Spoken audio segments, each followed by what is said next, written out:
Let's start with Omid Scobie, this disgusting little person who has launched a book and gone on a book tour. And you tell me, but it appears that in no version of this book, other than the Dutch version over in Amsterdam, in Holland, does he out the identity of the alleged royal racists who Megyn told Oprah the royals were very concerned about the skin color of the baby. She was mocked for this assertion. And but in the Dutch version, he names them. And I'm just going to tell you, Piers Morgan is reporting, he did it, that it was allegedly King Charles and Kate Middleton. And we have no confirmation of this, but this is a news story. That's what he's saying. Omid Scobie's Dutch version said about who were the alleged people raising concerns. And now he's denying it. And he's trying, as I understand it, to blame the translators over in Holland. Am I up to speed? You are up to speed. You tell no lies, Megyn. Before we get into Omid, I just want to be among many people, I'm sure, to congratulate you on Wednesday's debate. And just how incredible it was to see that, yes, these candidates can be controlled and contained and corralled. It just seemed to take apparently 3 women led by you to do it. It was incredible to watch. So the Omid stuff is so fascinating. Now, of course, in line sort of with the Harry and Meghan, it's never their fault. It's never their fault. It's always somebody else's. Although he would have us believe he wrote this book independently with no help from Camp Montecito. And I will tell you, having slogged through that book, the only 2 people who come across as worthy and good and only well-intended are the beleaguered Harry and Meghan. Everybody else is a monster. And the way in which he writes about Camilla in particular is vile. And it really sounds like it could have only come from one specific source.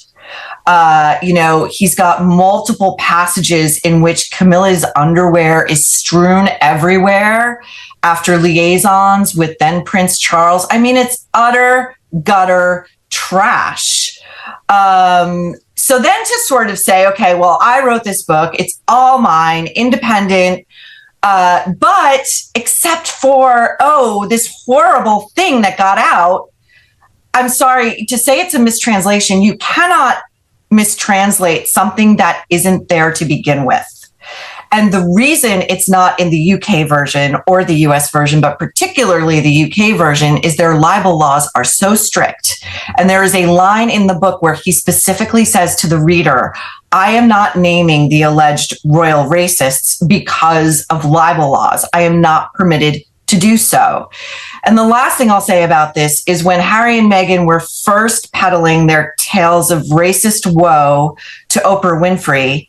Wait. I know where you're going. I'm going to play the SOT and then you take it out of the back end. Here's the original claim. In those months when I was pregnant, all around this same time, so we have in tandem the conversation of he won't be given security, he's not going to be given a title. And also concerns and conversations about how dark his skin might be when he's born. What? And who is having that conversation with you? What? So, there is a conversation. Hold up. There's several conversations. There's a conversation with you, with Harry, about how dark your baby is going to be? Potentially, and what that would mean or look like. Ooh. And you're not going to tell me who had the conversation? I think that would be very damaging to them. Okay.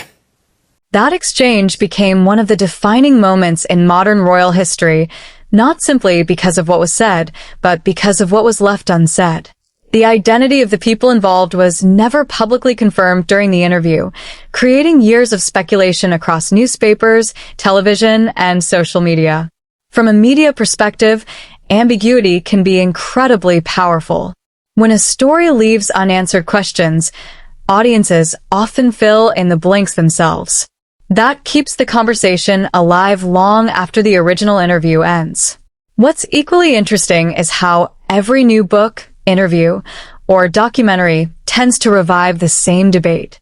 Instead of the controversy fading over time, each new development gives commentators and the public another reason to revisit one of the most divisive moments involving the royal family. But the biggest question isn't just who may have said what. It's why this story continues to dominate headlines years later. So now we know who it allegedly was, or at least we think we know, and everyone's doing the who, what? Anyway, continue your thought. Well, I mean, again, just to rewatching that is so rich because we saw Harry back in January when he was peddling his memoir say to, I believe it was Tom Bradby, well, Meghan never said they were racist. Did we say they were racist? But to watch her, I mean, she looks like she's testifying at The Hague. She looks like she's testifying to war crimes. Like, this is the gravest, most important discussion. So let's parse this, shall we? Right, Megyn? It's not with her, but it's with Harry. It was one person, but now it's two. When Harry joins the conversation, he contradicts Meghan's versions of events. It wasn't while she was pregnant. It was while they were dating. And, you know, my favorite observer and of this entire sort of controversy was Chris Rock, who in his stand-up from last year just went to town and was like, this is not racist stuff. This is in-law stuff. Even Black people want to know, what's the baby going to look like? That's it. That's it. I love, though, that it's out of the bag now, really, because I do think that was the last weapon in their arsenal. This thing that they were holding over the royals, they have nothing else. Whether people support Harry and Meghan or the royal family, one thing is difficult to ignore. Public trust is built on consistency.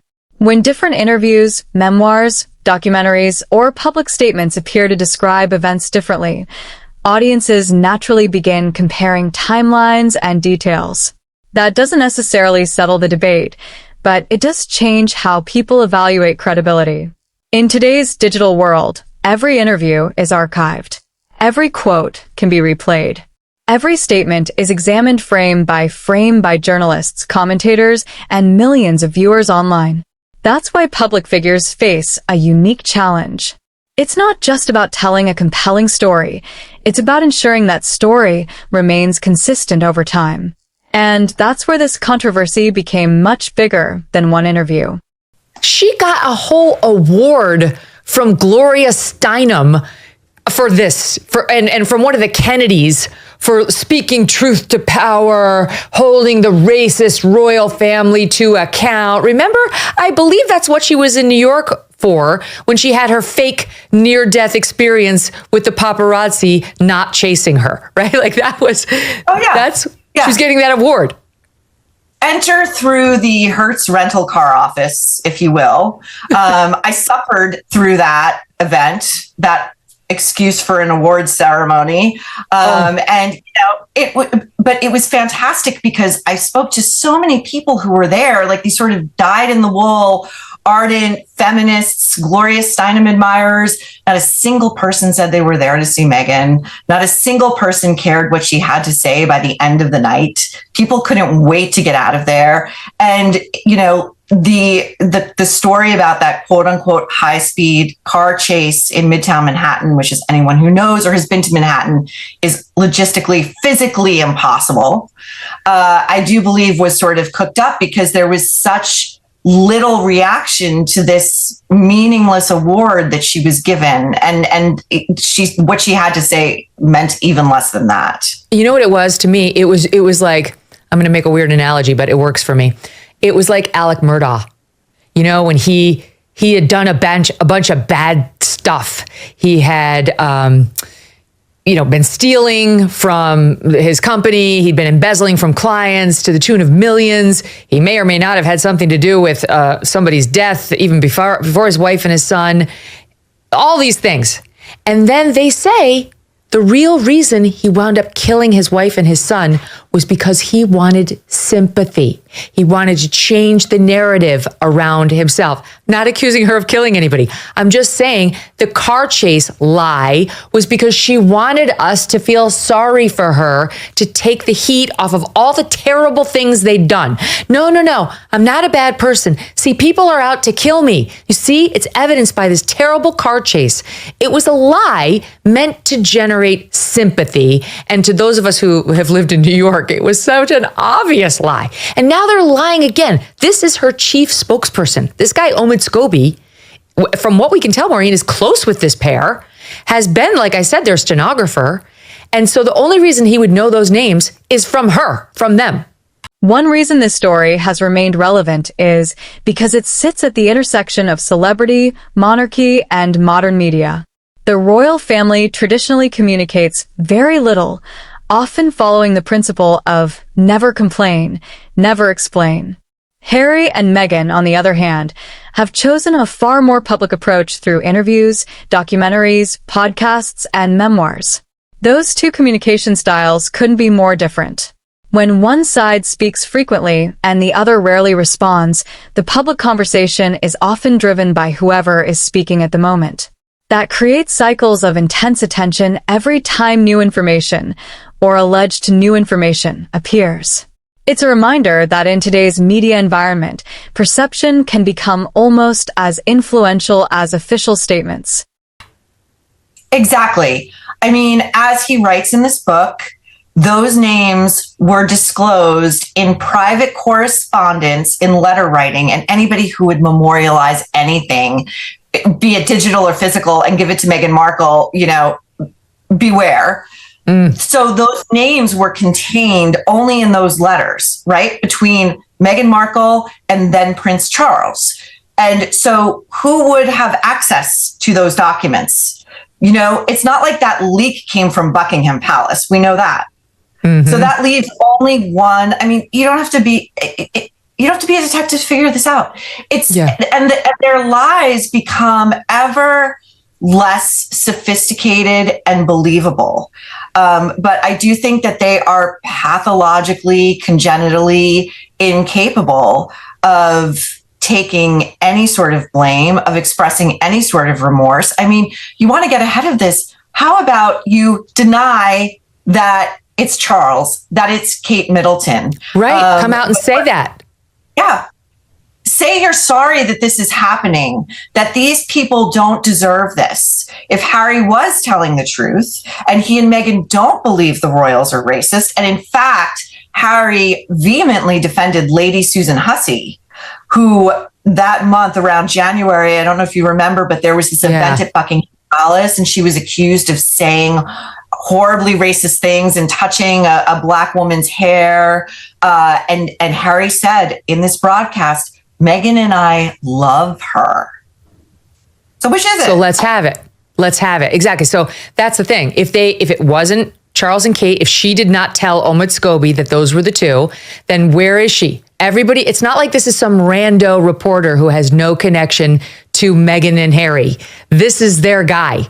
And now he's basically admitting without admitting it did come from his manuscript, obviously, because the Dutch translator has no freaking clue who Meghan Markle's accusing of racism. Why was she just going to make up names? I guess it was Charles and Kate.